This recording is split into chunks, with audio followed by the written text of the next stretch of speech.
This is episode 84 of the Rio Grande Foundation's Tipping Point, New Mexico podcast.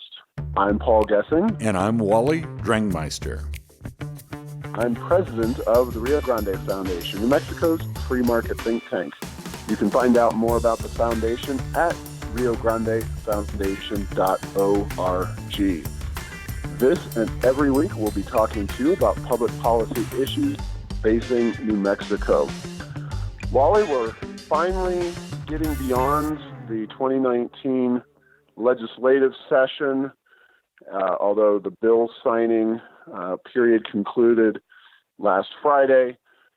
Most of the action had already happened. We'll give a brief recap of the session and the final moves, towards the end of the show. But already we've got new budgetary issues to look at and be concerned about because the city of Albuquerque Mayor Tim Keller has released the first ever $1 billion with a B dollar budget in the history of the city of Albuquerque.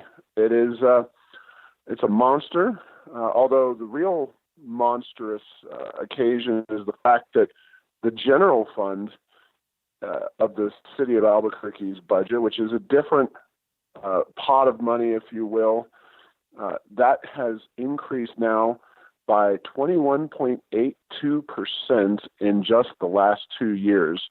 That general fund, so the operating expenses, not capital outlay, went from 527 in 2018 fiscal year, of course, to 642 million if the Keller budget is implemented. And Wally, I'd love to hear your comments on this in just a second, but I think the most notable aspect of this entire budget, aside from the fact that it has money for the transit department and the ART project, is that a year ago, literally almost March of 2018, I was in City Council's chambers trying to dissuade the council from raising taxes on the gross receipts by 0.3 cents, supposedly being a crisis situation there with the budget and not having enough money to pay police officers and the crime issue, of course.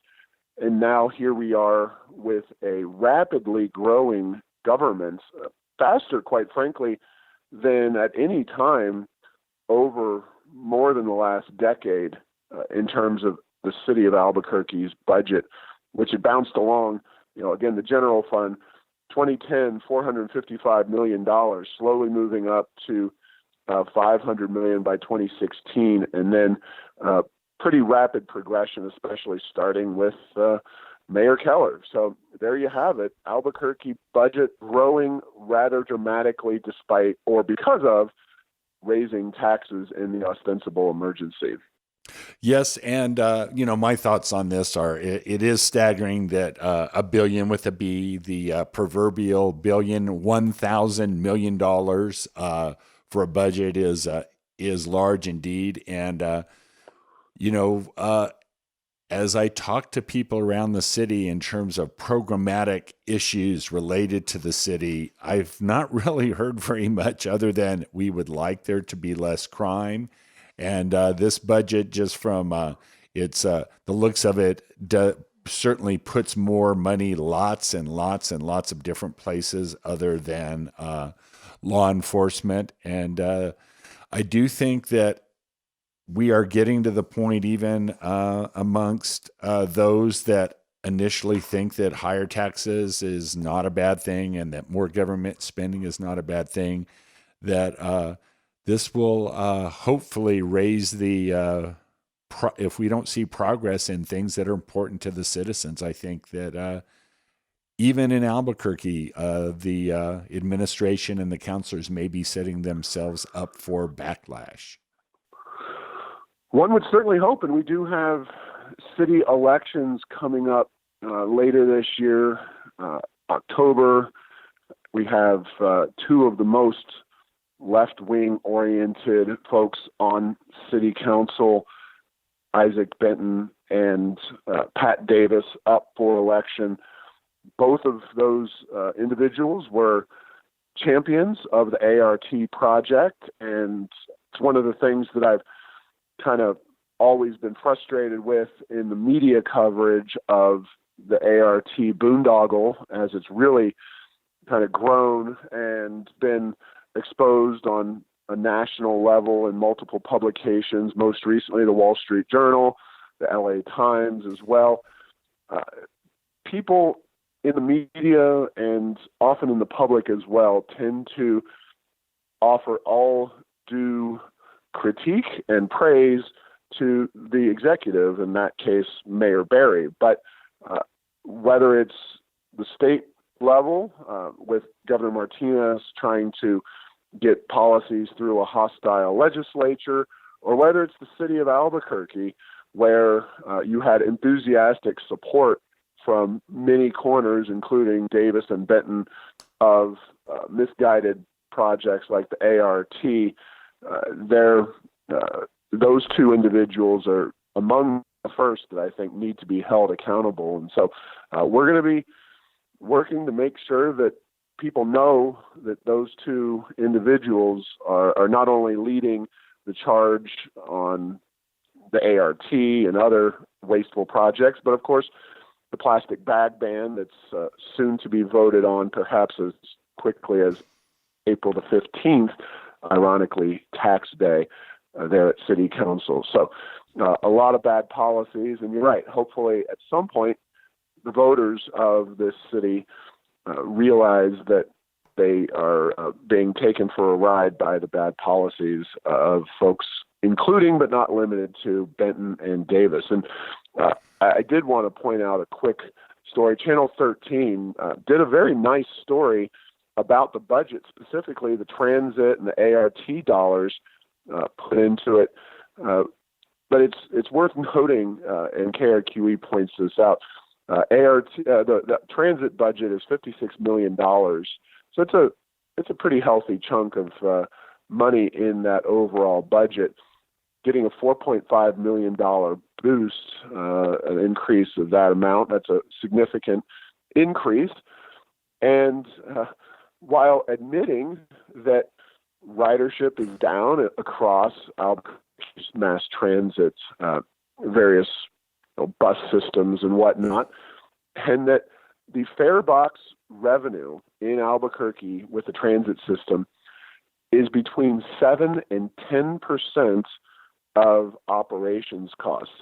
That is abysmal, and it goes on to note, Channel 13 does, that in most cities across the country, fares cover about 30%. So at least triple, close to quadruple the costs here in Albuquerque that they cover through fare boxes and the people who actually run or ride the system. So we are pouring good money after bad in our mass transit department, and that's just one of many areas across the city where we're just spending money, and you question what exactly are the taxpayers of Albuquerque and the citizens getting for all that money. I don't suspect most of us think it's a very good rate of return on what's already going on, let alone the proposed 11% increase by the Keller administration. Well, it strikes me the articulated, the kind of double buses that bend in the middle under our existing system. There's a little hub area over there off of basically Indian School in Louisiana area, and I'm down there quite a bit. And those buses roll through there, double length buses, and there's times I see a few people on there, but there's many times where there was one or two people on this bus, double length bus going through there. So, I guess I would say anecdotally, it's crazy what we do. It's like, okay, we're a great city. We need a transit system. There's a lot of denial of where really people are, where they want to go to and from, but that doesn't keep us from spending a lot of money on our bus system.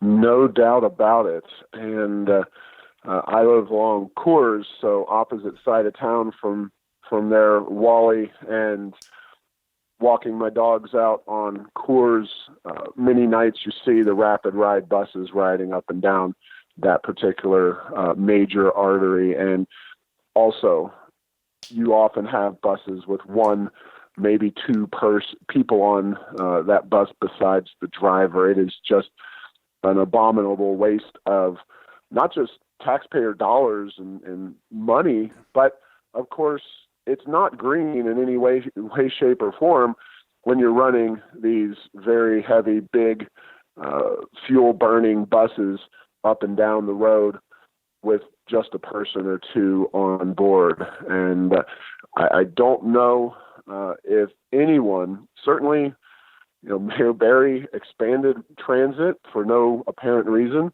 Mayor Keller has designs on expanding transit in real terms and building upon the ART once they actually get that system up and running in some way, shape, or form. And he's, of course, spending more money on buses as well in his upcoming budget, including but not limited to ART. So it's a very frustrating situation here where we really are just not spending money wisely.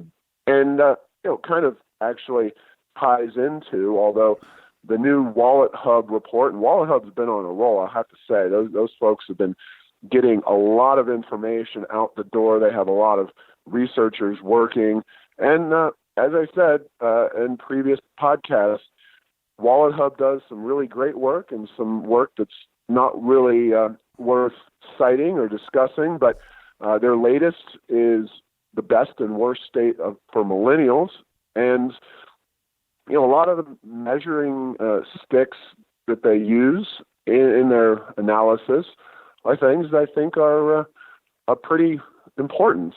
Interestingly enough, it's kind of the dog that didn't bark, Wally, and maybe you haven't been a part of these discussions, but at the Rio Grande Foundation, we always kind of laugh or cry, depending on the situation, when the latest economic development gurus come to town or write an article in the paper or appear on the television, and they say, oh, millennials are, they're just giving up the car. They're all living in center cities. They're all riding mass transit. It's just not so. Millennials, for a lot of different reasons, are just not moving out of mom and dad's house as quickly. They're not getting jobs as quickly. And part of that's the economy. Part of that's our ever-changing culture. But this new report from Wallet Hub, thankfully, blessedly, does not include anything about mass transit, because mass transit, it has really no real impact on attractiveness, whether it's for millennials or anybody else. And people in Albuquerque, and I remember when the ART was sold to folks, that was discussed as, all the young people are going to be using the ART. And the reality is far from that. But the study here by Wallet Hub places New Mexico second from the very bottom in being a city orientated towards millennials. And before we get into a few of the methodology points, which, again, I think it's fairly reasonable the way they tackle this issue, I wanted to get your initial thoughts, Wally, on Albuquerque for millennials.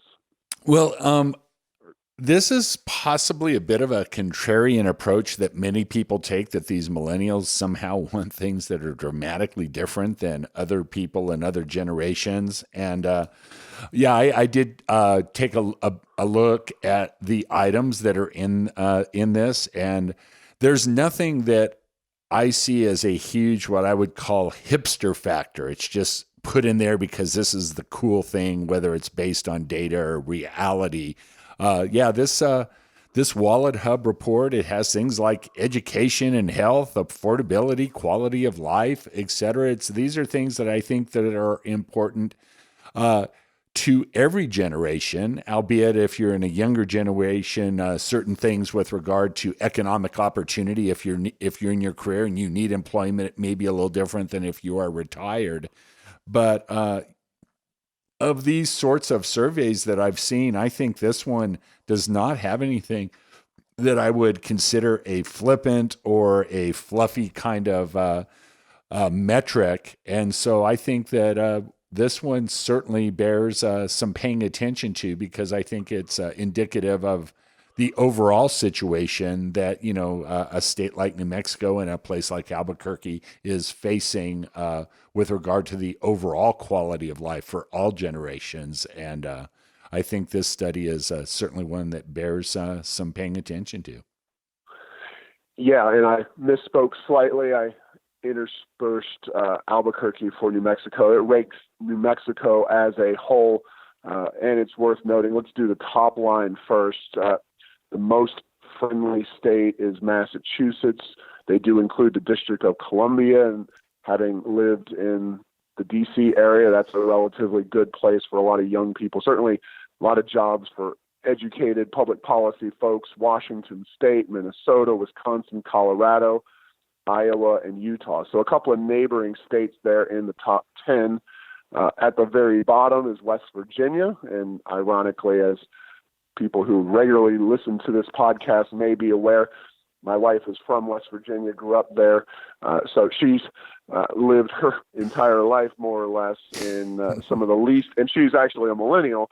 She's lived her entire life in some of the least hospitable climates for millennials. West Virginia, very bottom, 51. New Mexico next. Mississippi, third from the bottom. We haven't lived there yet, nor has she. So maybe Mississippi's on the agenda. But all kidding aside, Oklahoma, so another neighbor, Louisiana, Arkansas, Nevada. That's a surprising one, and then Kentucky. So what are the metrics that go into this? Wally mentioned a few of them: affordability, education and health, quality of life, economic health, and civic engagement. And what specifically does that mean? Well, cost of living. They talk about the affordability of Starbucks, and I think, can't laugh at that, because several years ago, I remember a decade ago, the leading cost of living indicator between nations was the Big Mac index. And sometimes you get these almost trivial sounding things that are actually very good proxies for real cost of living. You have monthly earnings, housing costs, home ownership rates, and child care. Those are all cost of living. Education and health is pretty self-explanatory. You have binge drinking, obesity, smoking, visiting your doctor, visiting your dentist, those kinds of things, insurance rates. Quality of life is just, the presence of millennials. How many millennials are living with their parents? How many people say it's a single friendly place? And I think on that note, New Mexico and especially Albuquerque really fall down family friendliness. I think, again, having a family here, which I do, is not necessarily the most family-friendly town, given the crime and the education system. Economic health, again, that's stuff we've beaten into a pulp here at the Rio Grande Foundation.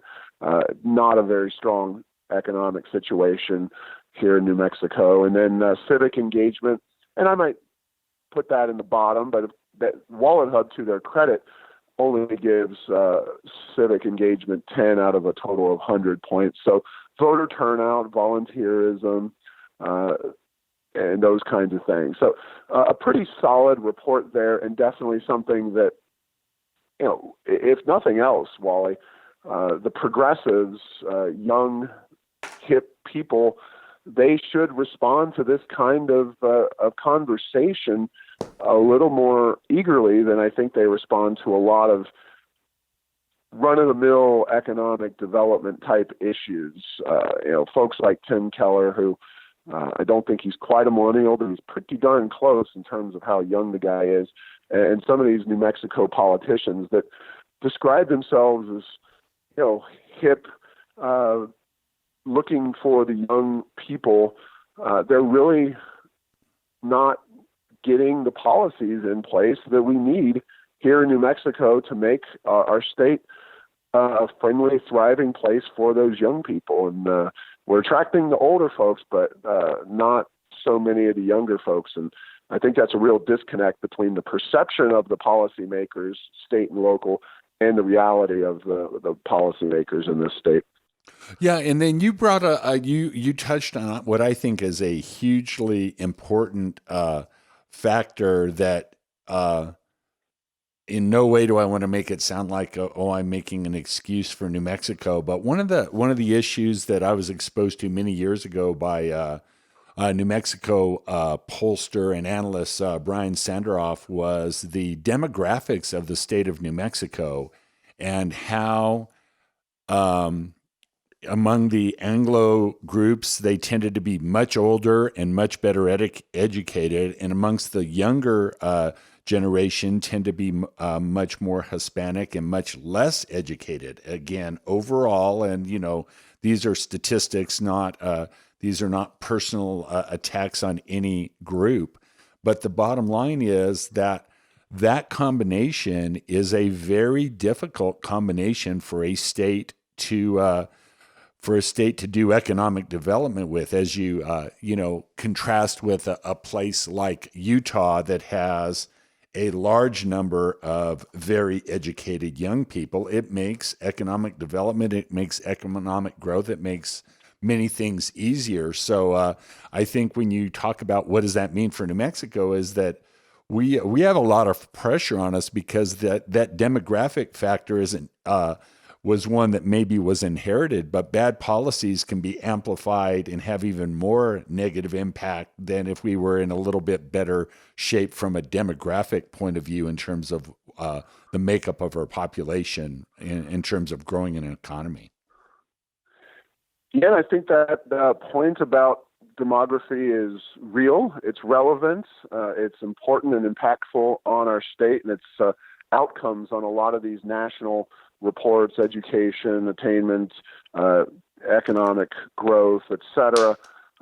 But you're right. It really, and it's the belief of the Rio Grande Foundation that culture does matter. Culture is impactful, and it is challenging to overcome. But public policies and the incentives inherent in our, whether it's taxes, regulatory, education system, all those things can either ameliorate some of those challenges with your standing culture and that environment, or it can reinforce and contribute to greater challenges as the state tries to develop itself and become more economically prosperous.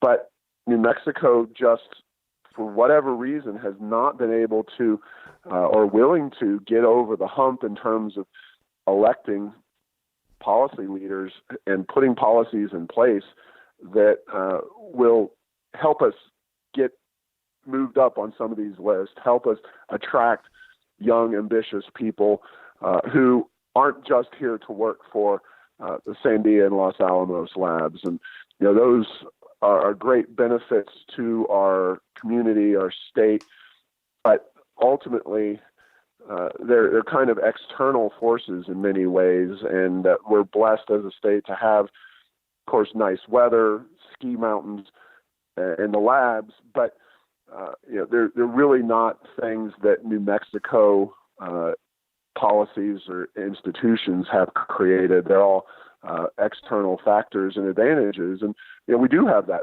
lovely weather. We do have great skiing and outdoor activities, and those are all things that should be legs up for us with other states that should make us more attractive to that outdoorsy type of millennial, but or whoever it might be. It's just not specifically millennials. But unfortunately, the policies have always been that drag that have made New Mexico more challenged, more of a place that people move away from to find greater opportunity then has sucked people in for that very same reason. Yeah, and you may help me out with the attribution of this quote, but it's the idea about you do not get what you want from a policy point of view. You get what you incentivize, and I do think that New Mexico has a pretty big gap. They're asking certain pretty what shall we say, problematic policies to do things that they're probably not incentivizing people to do what they want, and yet that's not how they're marketed. So, as a top level, just kind of a perception of mine of our issues with public policy in New Mexico.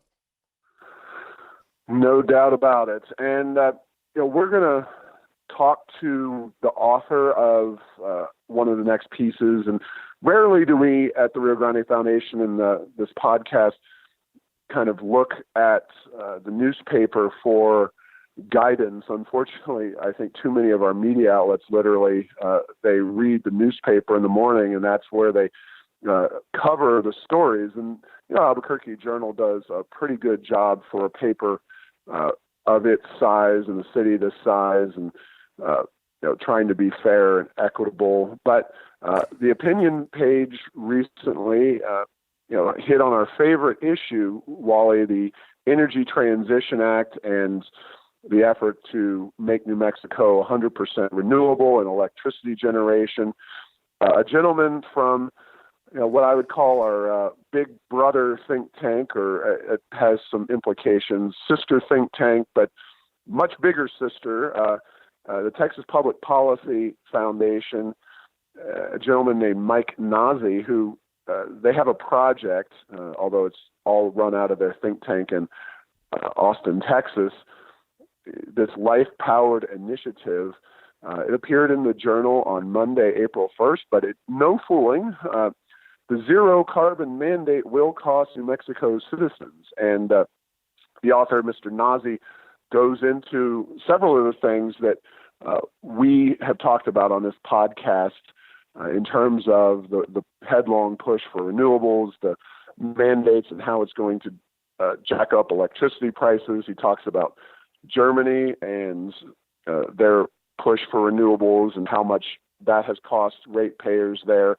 And it doesn't take more than a quick Google search to find articles detailing how expensive and painful this push in Germany has been. Of course, you've also talked about California here on this podcast as well. And in general, it's just been very expensive wherever it's tried. And, Mr. Nazi also talks about Georgetown, Texas, which is a suburb of Austin, and they tried to go 100% renewables in their electricity and how misguided that whole situation was. And, it's a well worth reading article in the paper, and something that I made sure to submit around on social media. In I think what amounts to a feather in the hat of the author of the piece, when your sitting U.S. Senator Martin Heinrich feels the need to respond. Of course, unfortunately, he got the Sunday paper, which is the most widely read. But Martin Heinrich really, unfortunately, for him and for the dignity of his office, I think, stooped to some pretty sad rhetorical devices in his piece, mostly name-calling, the Koch brothers, of course, and the idea that somehow that is discrediting on its face. And Heinrich then goes into three different points. He claims that Germans still want more renewables, and I guess that's one way to avoid arguing over prices, is just to cite vague polling-related data.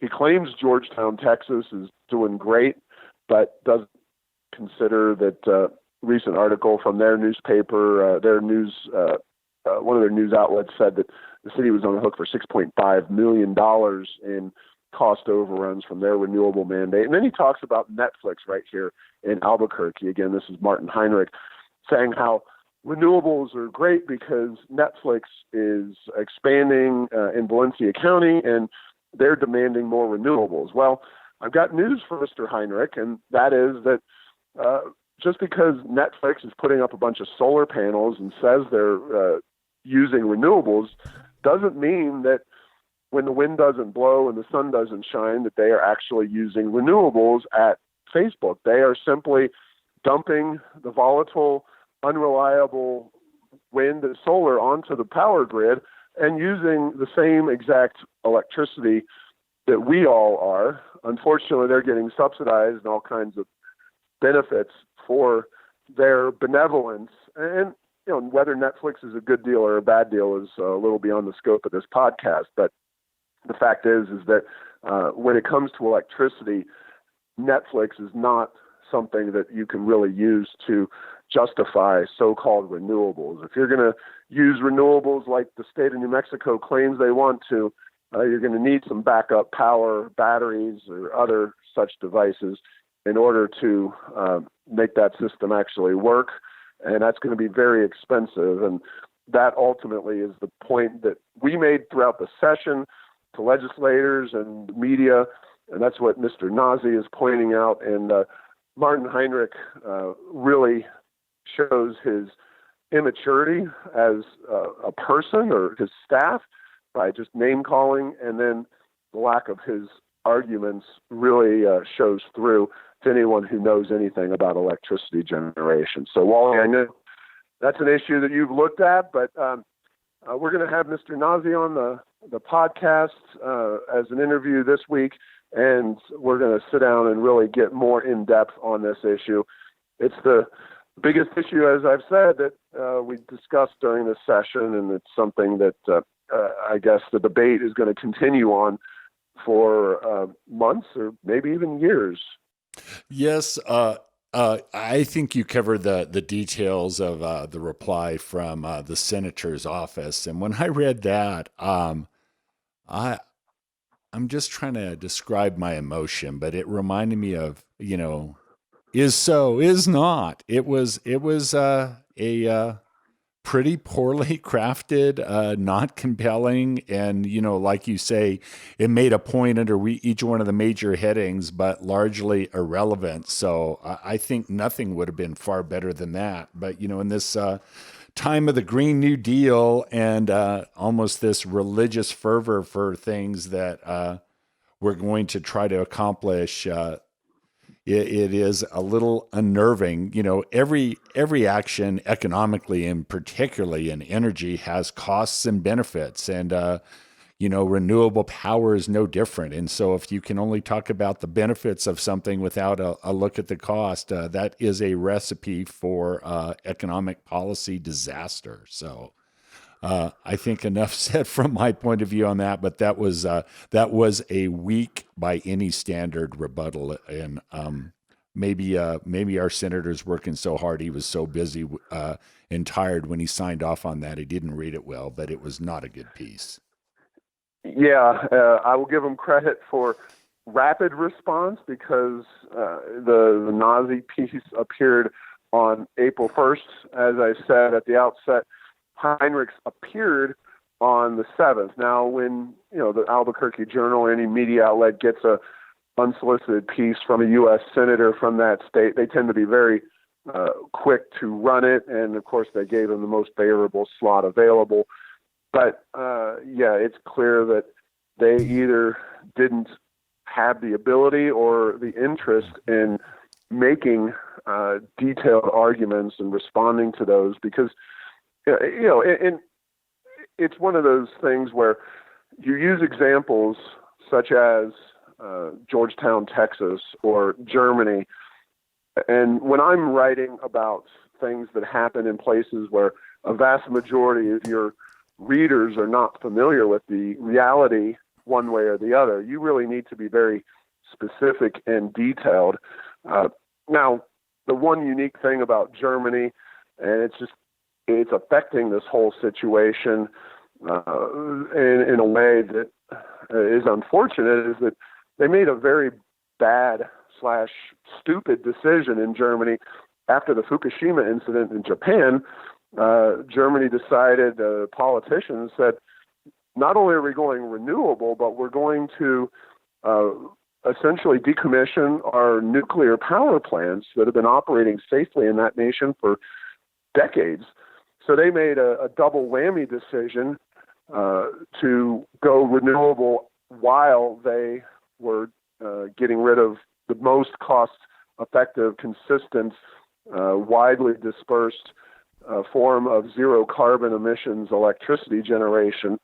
And so that was a separate policy decision. But certainly New Mexico, the 50% component, the initial 2030 50% renewable standard, is not including nuclear power in that.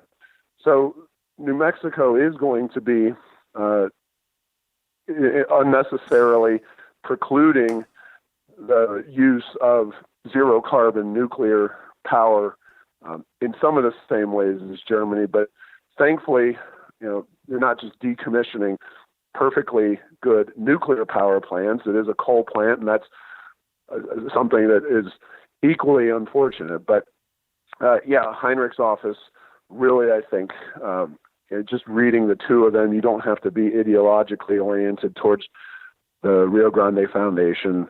You just, reading the two, you clearly understand that Heinrich is dealing with a weak hand. And I'll just take this opportunity to mention, Wally, you're familiar with my bet.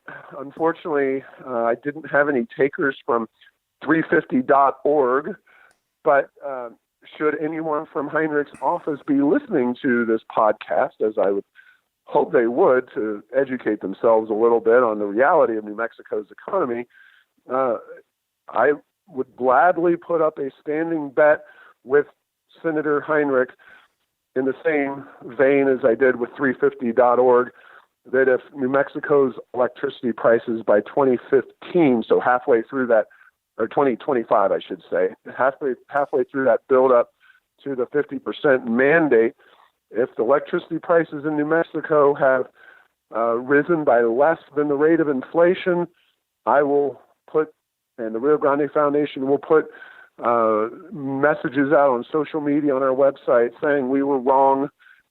Whoever, in this case Martin Heinrich, was right.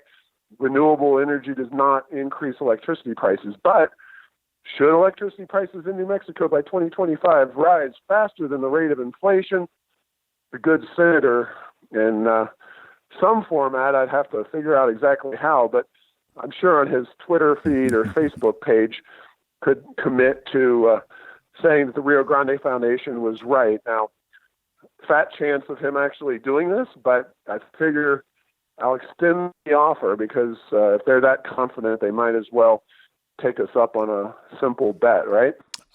One would hope, but again, I will not hold my breath, because I like to not turn blue. But yes, it would be nice if they would do that. I think you could get a lot of positive attention towards the real issue going on here if he were to take a stand that would, back up the rhetoric of that recent op-ed piece.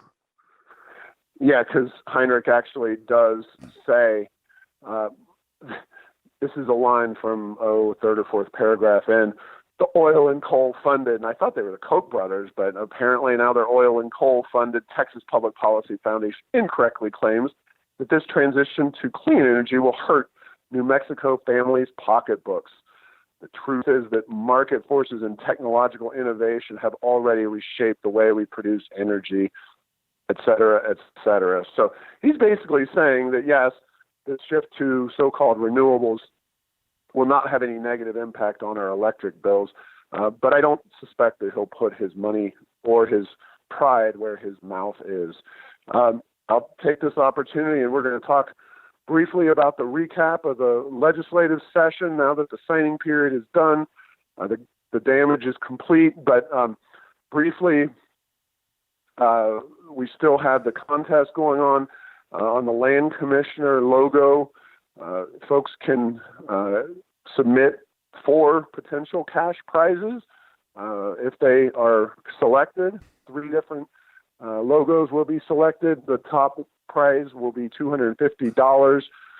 Others will get up to $100 and $150, I think, for second. So Folks, check that out, errorsoфenchantment.com. Numerous news stories have run. The latest was in the Ruidoso newspaper. But folks can go to the Rio Grande Foundation or Errors of Enchantment web pages and find more about the logo contest. Submit your logo to info@riograndefoundation.org and potentially win some nice cash prizes. So that's very exciting. But finally, of course, the governor's bill signing period is over. It was all bad bills being signed, so she didn't save us from a whole lot of anything. 28 bills were vetoed, which is a pretty small number, not surprisingly, because House and Senate were both dominated by her ideological compatriots.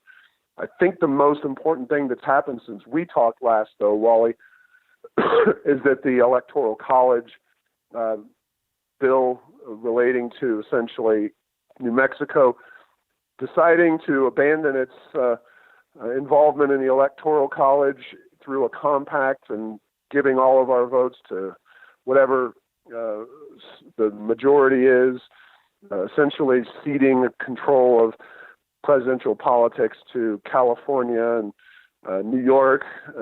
That was the last major bill signed by Governor Lujan Grisham. So it was every bit as bad of a session as the Rio Grande Foundation said it was when it concluded in late March, and Lujan Grisham did nothing to salvage the session. But any last final thoughts as we finally leave this horrendous 2019 60-day session in the dust? Well, I think as we just a couple of issues to bookend the one, the ignoring of the Electoral College on one end and then energy policy on the other. With all due respect to a television series of the same name, we definitely saw a Californication of New Mexico policy, and we will have to see what that means to the success of New Mexico going forward, but it doesn't seem like it's working too well in California, despite all their tremendous, huge economic advantages. They are starting to lose population and having a lot of cracks in their public policy debates that are really hurting their state. And we've jumped in gladly, willingly as a state with both feet into policies that are have proven to not be very successful. So now the one thing, and I said this recently in a podcast or maybe in some public venue, the thing that New Mexico's legislature has done with policy this session is to make our state even more reliant, at least in the short term, on the oil and gas, and in this case, really oil, because gas prices are low and they're not coming back in any significant form. But the good news, if you will, if you're a New Mexico legislator or Lujan Grisham, is that oil production is going gangbusters. 2012, since then, we've seen a tripling of oil production. That is nothing short of phenomenal and amazing. So since 2012, we've tripled oil production in the state of New Mexico, and that's just been a huge spike coming directly out of the Permian Basin, money flowing into the state coffers. And I suspect that unless something dramatic happens to prices, that we're going to continue to see oil propping up New Mexico's economy and cushioning the blow of bad policy coming out of Santa Fe. So they may have another $1 billion to spend in the next 30-day session when they convene in early 2020.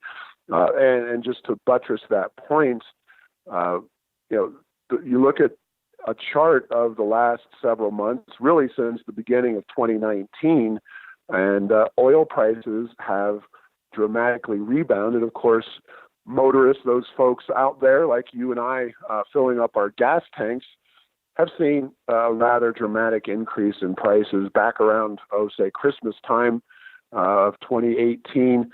the price of a barrel. I remember filling up the gas tank for around $1.70 a gallon now in Albuquerque. And prices, it's one of the nice things about living in Albuquerque is that gas prices are pretty darn reasonable, but they're creeping closer and closer to the $2.50 mark. And while we're going to complain about that as motorists, that is money directly into the state coffers and soon to be spent by the legislature. And when you've got that combination of relative price strength and booming production, it's setting the legislature up as much as they screwed up this session. It's setting them up for more money. And I think that is, one of the fundamental challenges we as good policy makers and good policy advocates face is that oil often swamps good or bad policies. And that really is unfortunate, I think, for good policy making in New Mexico. Yeah, if you're the governor of New Mexico and the Democratic majority in the House and the Senate, I think their motto is "It's better to be lucky than to be good," because they have and absolutely will benefit, at least for the coming year, from a fantastic industry that they love to hate, but is funding their programs. You got it, Wally. Well, thank you all for listening to this week's discussion. We at the Rio Grande Foundation are working every day to turn New Mexico around. Go to riograndefoundation.org for more information or to support our work. Thanks for listening.